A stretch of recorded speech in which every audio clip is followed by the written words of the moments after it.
الاستماع الفعال، الاستماع الحقيقي، كيف نسمع عن جد. بهذا الموضوع قررت بلش أول حلقة إلي على اليوتيوب. يومكم سعيد، يا رب تكونوا بخير وخلونا نبلش. لما تخرجت من الجامعة من كلية الصيدلة، هالحكي كتير قديم، كان عندي مقابلة بشركة أدوية عالمية، وكانت هي الانترفيو عن جد مثل الحلم. فبلش الدكتور يسألني، هو عم يسأل السؤال، فأنا هز براسي، بعدين بلش جاوب، يسمعني للأخير، بس خلص يقول لي ما هيك كان سؤالي، انت ما خليتيني كمل السؤال للأخير. وتكررت هي الشغلة بالمقابلة أكثر من مرة. المهم لما خلصنا قال لي رانيا، يعني انت شخصيتك كتير حلوة، معلوماتك منيحة، الإنجليزي تبعك منيح، بس للأسف you are a bad listener، أنت مستمع سيء. طبعا أكيد أنا زعلت لأني ما انقبلت بهي الشركة، بس بنفس الوقت هي المقابلة سلطت ضوء أو خلتني انتبه على عادة، خليني أسميها عادة سلبية عندي. أنا عن جد ما كنت واعية لو يمكن لو ما هيك صار يمكن ما كنت انتبهت عليها. فصدقوني من يومتها لهلا وأنا عم حاول أشتغل على الموضوع، ولليوم ما فيني أقول عن حالي إني أنا صرت مستمع جيد، لأنه الموضوع هو عن جد تحدي كبير ومانو سهل. لحتى نتواصل صح مع العالم اللي حوالينا بيلزمنا 4 مهارات: القراءة والكتابة والحكي والاستماع. ومن لما وعينا على الدنيا علمونا كيف نقرأ ونكتب وكيف نحكي، بس ولا مرة حدا علمنا إنه كيف نسمع. لهيك أنا حابة اليوم شارككم شوي من تجربتي عن الاستماع الفعال، اللي أنا بعتبره حجر الأساس بمهارات التواصل وبمهارات التفاوض وبعلاقاتنا الاجتماعية وبكل شيء. إذا إجا حدا بده يحكي لنا مشكلة معينة أو بده يانا بس نسمعه، بظن كلكم رح توافقوني باللي رح أقوله هلا. غالبا هو ببلش يحكي، نحن بنسمع شوي لنعرف شو القصة، عن شو بده يحكي، بعدين بنلاقي حالنا لا شعوريا فورا بلشنا نفكر براسنا برد، بلشنا نجهز الرد اللي نحن بدنا نرده عليه بس يخلص، او ذكرنا قصة صايرة معنا وتشبه هي القصة، او بنبلش منقيم حكيه مثلا، يا منوافق يا ما منوافق، او بنحكم عليه طبعا بيننا وبين حالنا. وشوي شوي بنلاقي حالنا انه نحن خلص انه ناطرينه يعني ما نحن ما عم نسمع، اكيد نحن بس ناطرينه ليخلص لحتى نبلش نحكي، او حتى ممكن نقاطعه ونبلش نحكي. يعني بتلاقيه هو عم يحكي، يعني قلت له ايه تذكرت صار معي شغله بتشبه هي شغله، وبلش انا احكي، هو بيتحول من شخص جاي يحكي لشخص جاي يسمع. قد ايه هالموضوع بيعمل خيبه امل، او قد ايه يعني هذا الشخص انه يعني هو جاي يحكي فجاه انه تحول عم يسمع حكي يمكن هو هلا ما جاهز انه يسمعه او ايا يكن. يعني هذا الشخص ممكن المره الجايه انه يعد المليون قبل ما يجي يحكي. هلا حاسه هيك انه في منكم بده يقول لي انه ايه دخيل الله، شو نحن ناقصنا نسمع، ولا عنا وقت، ولا قلنا خلق، ولا ما بقول لي فينا مكفينا، ولا ما بعرف.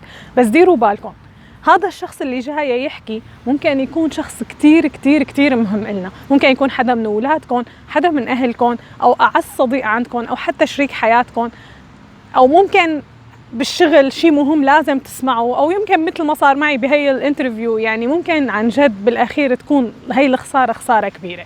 يعني فلهيك نحن لازم ندير بالنا على هذا الموضوع. طبعا في كتير ناس بتعتبر انه نعطي من وقتنا لنسمع هو تضييع وقت. انا بدي ركز على نقطة، انا ماني عم اقول والله اذا وقفنا حدا بالشارع يمكن بنشوفه بالسنة مرة وبلش يحكي لنا حكي فاضي او قصص عن جد ما لنا علاقة فيها، وما يعني انا ماني عم اقول انه نقعد نضيع وقت، او ولا عم اقول والله اذا حدا مالل ورفع التليفون بده يحكي معي ساعة لانه هو مالل وعنده حكي بده يحكي، بس انا ما عندي وقتها فيني اعتذر. بس انا عم بحكي عن العلاقات اللي هي كتير مهمة، واللحظات اللي هي كتير كتير مهم فيها انه نسمع، وانه الوقت اللي بنعطيه لنسمع هذا الشخص هو استثمار بهي العلاقة، زيادة ثقة بهي العلاقة، وبالأخير رح يوفر علينا وقت. فأنا بس لكون واضحة، أنا ماني عم لكم إنه والله أي حدا بيقلنا بدي أحكي بقعد اسمعه بس. فشو هو الاستماع الفعال أو الاستماع التعاطفي أو الاستماع الحقيقي؟ هو إنه نسمع بنية الفهم، لا بنية الرد ولا تقديم نصيحة ولا إنه ننتقد ولا أي شيء تاني. هي إنه نسمع وبس، نسمع بكل شيء فينا بقلب مفتوح لحتى نفهم هذا الشخص اللي قدامنا. وعلى فكرة لما بنسمع يعني لما بنعطيه هذا الشخص فرصة إنه نسمعه، بتلاقوه لحاله، يعني هو عم يحكي بلش يسمع حاله، وبلشت تتوضح الصورة إله.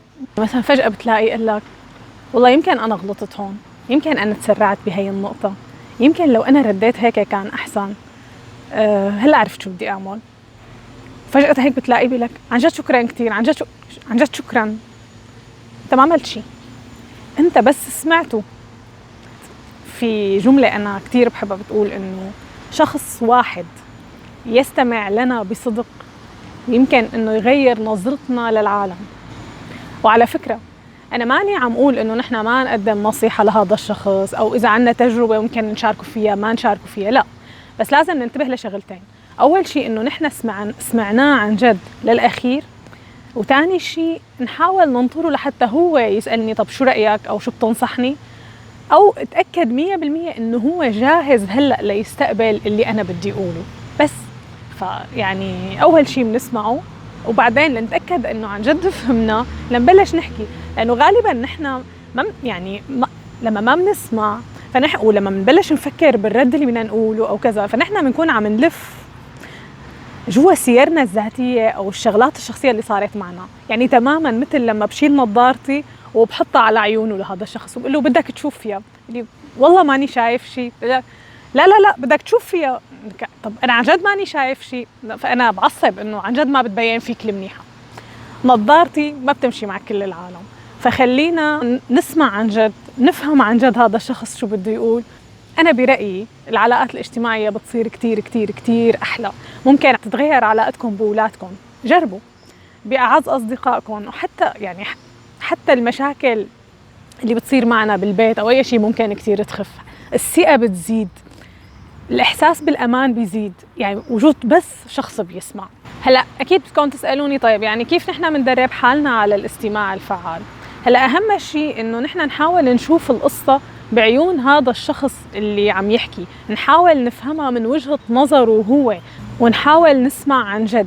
وبس نحس إنه هو خلص، بس يخلص نقول له نحاول نعيدها، نعيد اللي فهمناه بكلماته هو. يعني مثلا قل له هلا انت قلت كذا كذا كذا، فهو رح يعمل لي هيك، يعني انت قصدك، وارجع عيدها بكلماتي انا، وهيك بتاكد انا اني فهمت صح، وهو بيتاكد اني انا سمعته كتير منيح وفهمته.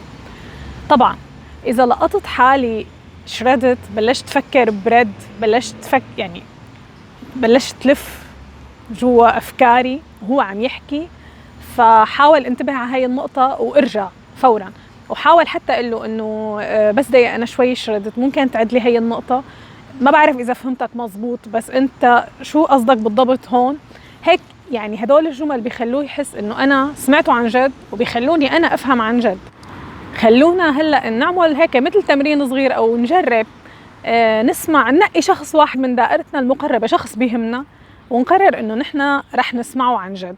خلونا نجرب، وبتوقع انه هي الطريقة الوحيدة لنحصل يوما ما على حدا يسمعنا. يعني اذا كل واحد فينا بلش من حاله يسمع هيك، الا ما يوصلنا الدور يجي حدا يسمعنا. وتذكروا نحن قلنا دانتين وتم واحد، لنسمع ضعف ما بنحكي. بكون معكم السبت الجاي الساعة 7 بتوقيت سوريا، ومن هلأ لوقتها تضلوا بخير. باي باي.